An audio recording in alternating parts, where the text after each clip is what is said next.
Hello and welcome back to Autistic After Hours. I'm your host Ashra, and today we're going to be talking about shutdowns and meltdowns, but in a different way than I used to, because on my unmasking journey, a lot has changed and I kind of wanted to update you with where I'm at. But before we get into the episode, quick reminder to follow Autistic After Hours on Instagram. I post original content on there multiple times a week. Also, be sure to follow along wherever you're listening right now, whether that is on Spotify, Apple, or YouTube. Also, if you are watching me on YouTube, you may see Crosby's little paw popping in and out of the video right now. He's laying right next to me, being very affectionate and cuddly, and there's also a chance you may hear him purring, so there might be some good ASMR in this episode as well. So for anyone who doesn't know, shutdowns and meltdowns are common experiences for autistic people, and they're usually like a reaction to overstimulation, can also be a reaction to understimulation or to a lot of emotions. It is something that can happen when you're really overwhelmed, where you're really stressed. It can be a reaction to experiencing a lot of intense emotions and being emotionally overwhelmed. A shutdown often is an internalization of the overwhelm.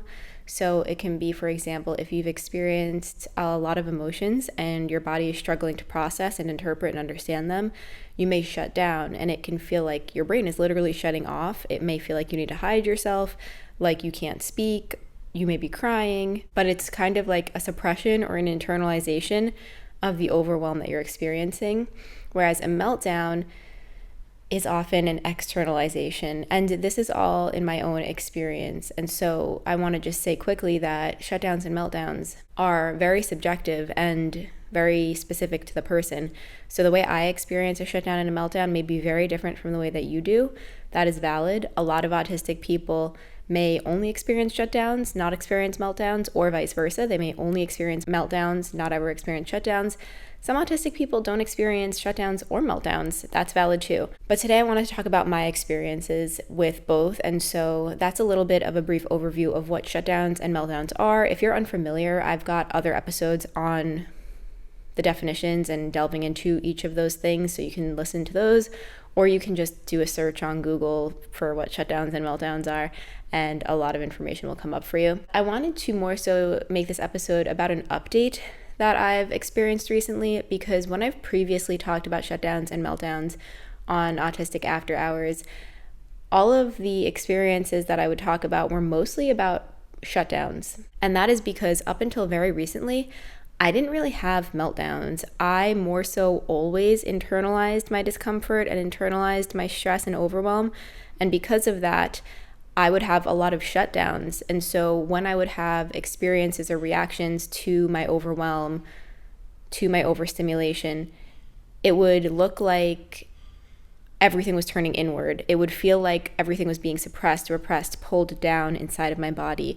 My shutdowns would feel almost like I was like turning into a black hole and everything was like falling into me. Everything was being absorbed. It would feel like I would become really numb, because it's like all of my emotions were like pummeling inside of me and being like sucked down into me to a place where I couldn't reach them, and I would just be left with like this numbness. That is what shutdowns used to feel like for me. That is what they still feel like for me. The difference though is that I don't experience them as much anymore. I very rarely have shutdowns these days, and what I've noticed is that it's switched and I'm having a lot more meltdowns. And so I wanted to talk about what that's been like for me and why I think that's been happening. First, let's discuss what it's been like for me. So it's not happening often, but it's happening way more than it ever used to in my life. I feel like throughout my entire life, like I said, I had a lot of shutdowns. I don't think I've ever really had meltdowns. If I did, it was like once or twice. But in the past few months, I've had 2 separate occasions where I had very, very intense meltdowns, and it was very different from anything I've ever experienced before. It was also very different from like panic attacks. I've had panic attacks before, and it was not at all like a panic attack for me. So here's what it felt like. It started out like a shutdown. So it started out with this familiar feeling I often get when I'm overwhelmed, usually from a lot of emotional processing, where I feel like I've got a lot of emotions. I don't know how to get them out. I don't know how to recognize them. It feels like I'm repressing them. That's how it always starts. And I start to feel like this sort of like numbness, this numb feeling in my body, like I mentioned, where everything starts to feel kind of like staticky. My mind gets foggy and I start to like fall into myself. And I feel like I need to hide myself and like keep myself covered, and like I need to cover my head often.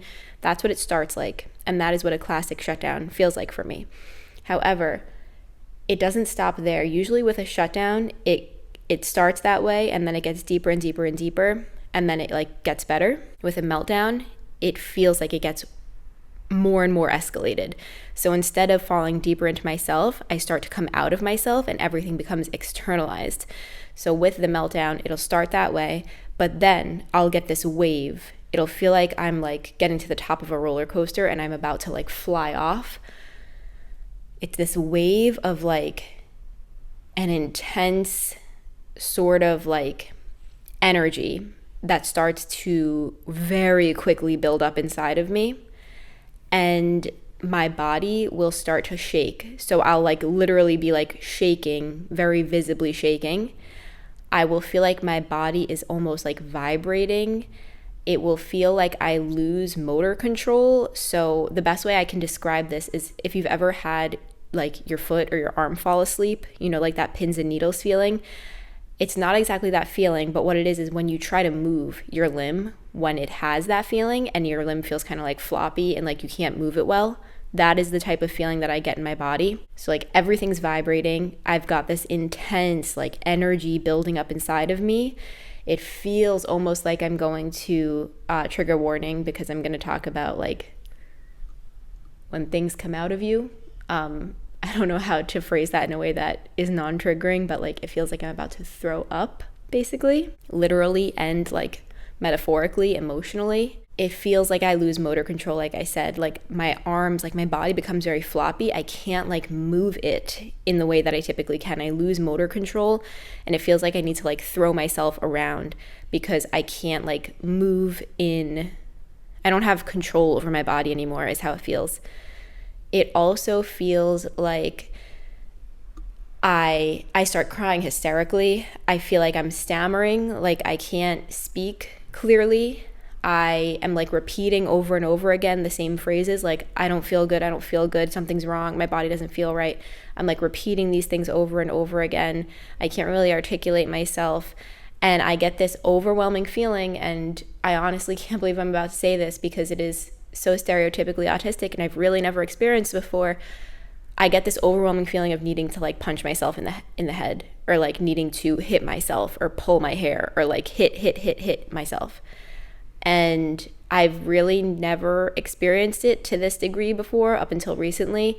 And I don't want to call it a regression. I think it's actually a progression, because I don't feel like I'm losing skills. I feel like I'm actually becoming more in tune with my emotions and with my autistic expressions, and that is why this is happening. So it sounds kind of silly to say I'm really proud of myself, but I'm actually really proud of myself for having meltdowns. I feel like for the first time in forever, I'm actually allowing myself to express the most difficult aspects of being autistic. If I had to summarize it, it basically feels like an extremely intense need to let a huge amount of emotions out. It feels like there's like a volcano inside of me mixed with like sadness and anger, and it's pouring out of me.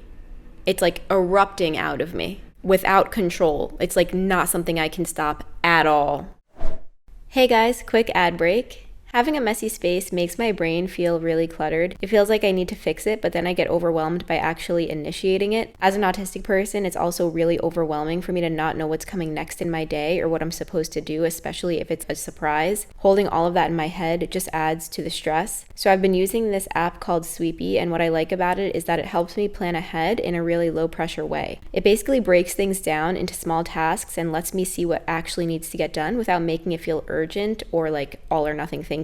It also helps me notice patterns, like when certain tasks pile up or when I'm consistently avoiding something, so that I can adjust instead of just feeling bad or guilty about it. Some days it's just wiping a counter down and that's enough. Other days it's more intense, like cleaning all of my bedding. It helps me to prepare ahead of time and know what's coming. If cleaning or planning feels overwhelming for you too, you can use the link in the description box to try out Sweepy for yourself. It's really interesting to experience such a lack of control as a high masking autistic person, because I feel in all aspects of my life, being high masking has made it so that I've been fighting and like maintaining control, like hiding my autistic traits, having this like very intense amount of control over myself because I felt like I was forced to. And now that I've been unmasking and losing that control because I've actually been allowing myself to be expressive and like feel things, it's very interesting to be thrust into a state of such lack of control and such intense expression. I've never felt it before in my life, and it feels actually really healing. And I feel privileged to be talking about meltdowns in this way, because there are so many people that if they expressed their meltdowns, they would be severely punished. They would be severely put into unsafe situations.